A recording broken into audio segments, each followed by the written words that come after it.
Madam CEO, get me some coffee, read the title of a New York Times article published on Friday. Despite all the advances we feel we have made about gender equality in the workplace, it turns out that, as Harvard professor Rose Elizabeth Moss-Cantor observes, women continue to do the lion's share of office housework, administrative tasks that don't pay off for their own careers. For example, the article points out a recent study done by New York University, which asked participants to evaluate the job performance of male and female employees who did or did not stay late to help colleagues prepare for an important meeting. For staying late and helping, a man was rated 14% more favorably than a woman. When both declined, a woman was rated 12% lower than a man. The researchers observed that over and over, giving identical help, a man was significantly more likely to be recommended for promotions, important projects, raises, and bonuses. A woman had to help just to get the same rating as a man. Why? Well, the article postulates. The author of the article thinks that in keeping with deeply held gender stereotypes, we expect men to be ambitious and results-oriented, and we expect women to be nurturing and communal. When a man offers to help, we shower him with praise and rewards, but when a woman helps, we feel less indebted. She's communal, right? She wants to help. If that is where we are today, it's not really any wonder that in an even more patriarchal society, where women were even more invisible, Simon Peter's mother-in-law remains nameless in our story today. Actually, the inclusion of her at all is what leads me to believe that the Spirit is at work, inspiring both the writing and our reading of this story. If you haven't noticed, this is the fourth Sunday in a little over a month that we have spent in the first chapter of Mark. Now, the first chapter is only 900 words, about half the length of this sermon.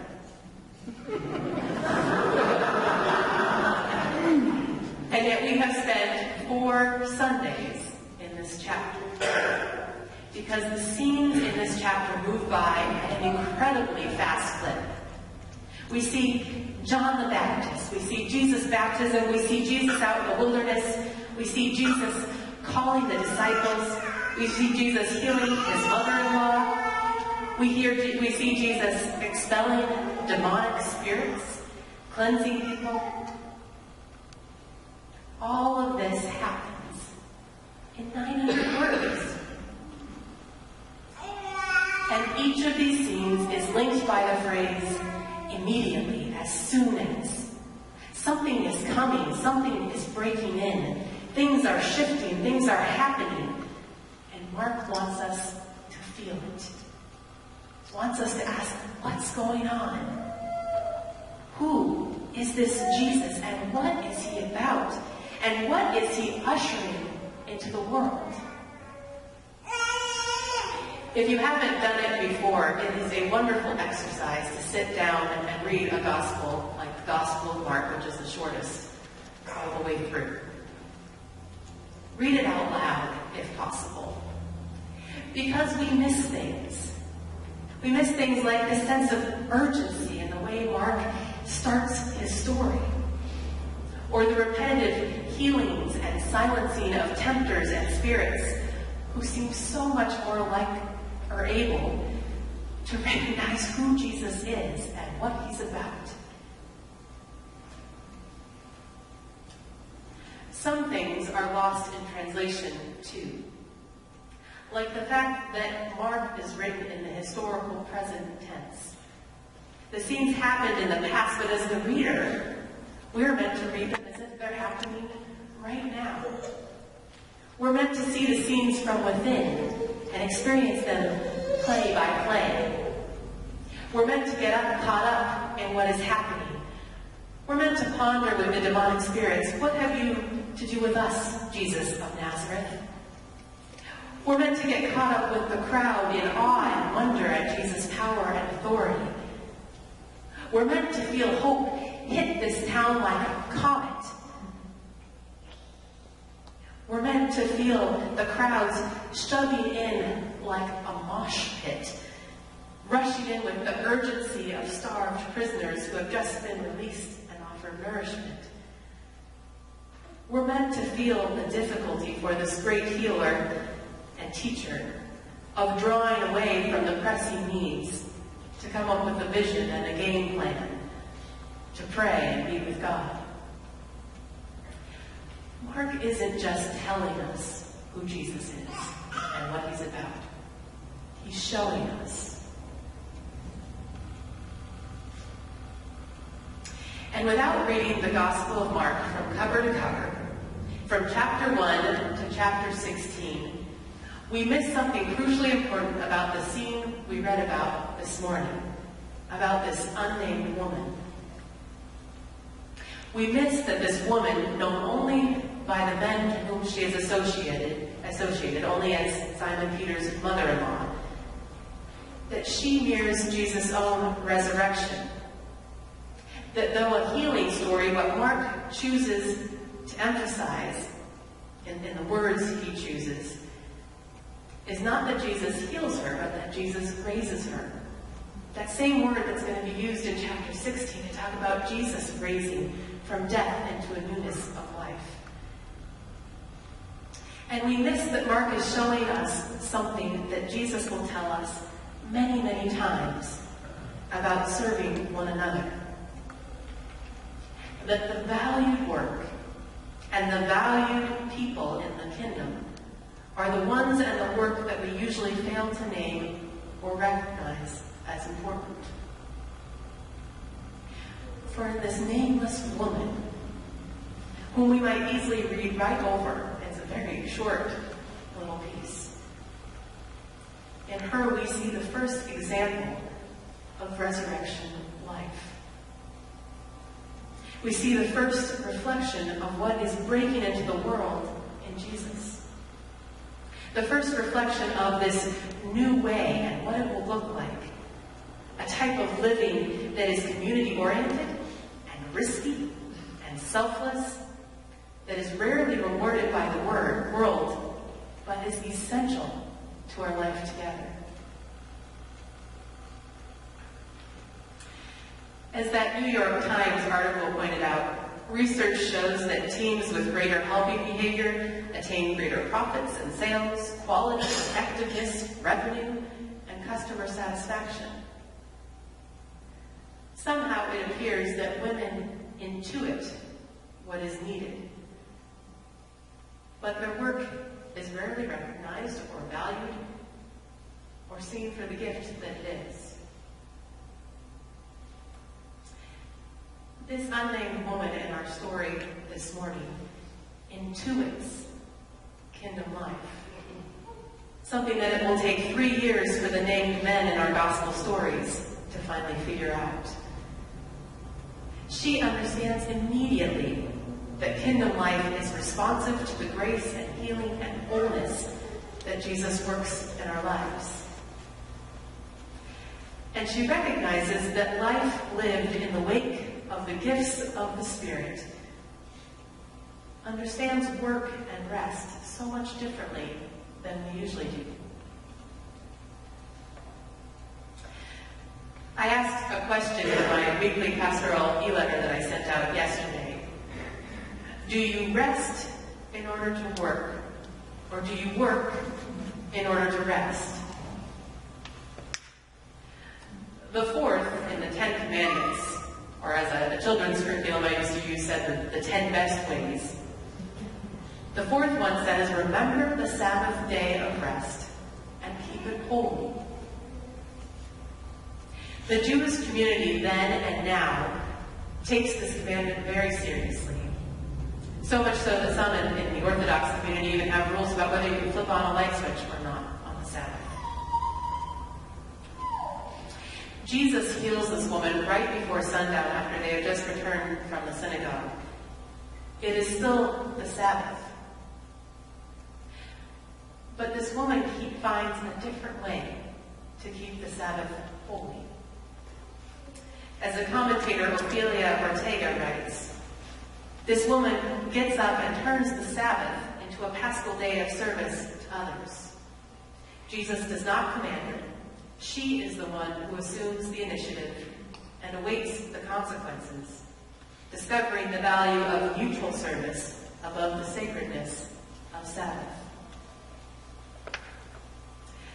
The kind of work she does on the Sabbath is not the kind that earns praise or money or provision or time off. It is a work of love. It is a gift given in response and gratitude for what Jesus has just done for her. She is potentially risking a lot to get up and begin serving on the Sabbath. There were certainly those who would have seen that and been nudging each other and whispering words of judgment. But Jesus risked a lot to heal her on the Sabbath. And so she does get up, and she begins to serve and to caregive. And she realizes, I believe, that this is what is at the deepest heart of God for us, serving and caregiving. I think she also realizes the pattern, the rhythm of work and rest. That rest is not the end or the reward for which we work, but rest is the fueling station so that we can participate in the sacred work of building the beloved community. The word that is used for her service is diakonos. It's the same word that's used for the first ministers of the church, deacons, servants. And many have claimed that this woman, even though she's not even considered important enough to name, is the first deacon of the church. And that the woman's work she does, of risk-taking service that is freely given, is not women's work at all, but kingdom work that is valued above all else by God. Jesus himself will model the kind of work and rest that she does just a few verses later, when he retreats away from the crowd for a brief period to rest and pray and catch a vision and direction, before immediately heading out again to continue the sacred work of service and preaching and sharing the good news.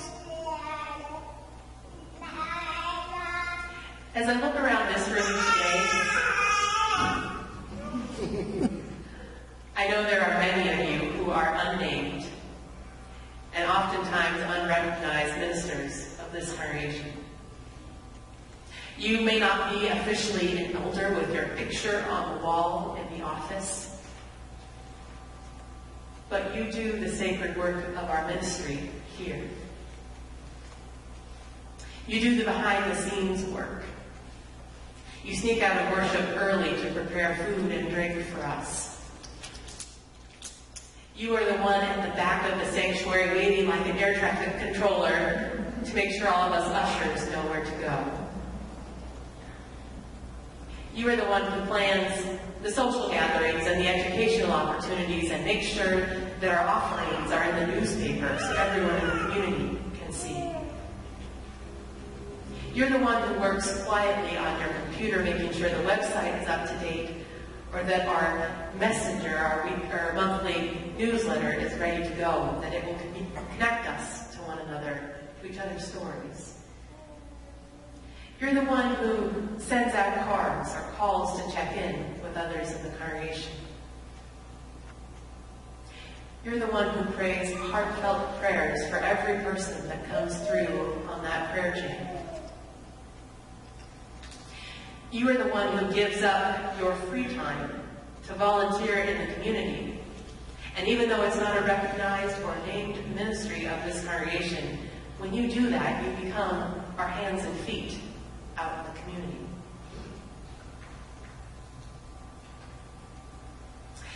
And I know there are many of you who are unnamed and unrecognized ministers, caregivers, and deacons at home with your own families.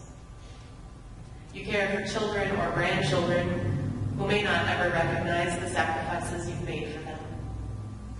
You care for your spouses or aging parents, some of whom may no longer recognize who you are. And there is no day off. There's no day when you can linger in bed or rest your muscles. There are only brief moments to sit and regroup and recharge, like coming here to worship on Sunday morning. But the work you do is at the heart of God. And our work becomes holy and sacred when we do it from a place of wholeness, with nothing to earn, willing to risk everything for the sake of another. We remember the Sabbath and we keep it holy when we recognize that our work is not punishment, not about earning a reward, not even about earning rest, but that it is done in response to the creating, restoring, healing, sustaining work of Jesus. That it is an outpouring of gratitude and overflowing of love when we have been filled to the brim by our loving Creator God. May the Spirit fill us and heal us as we rest. May the Spirit move in us and through us as we work. May we always know that our unnamed and our unrecognized ministries have value beyond measure in the kingdom of God. Amen.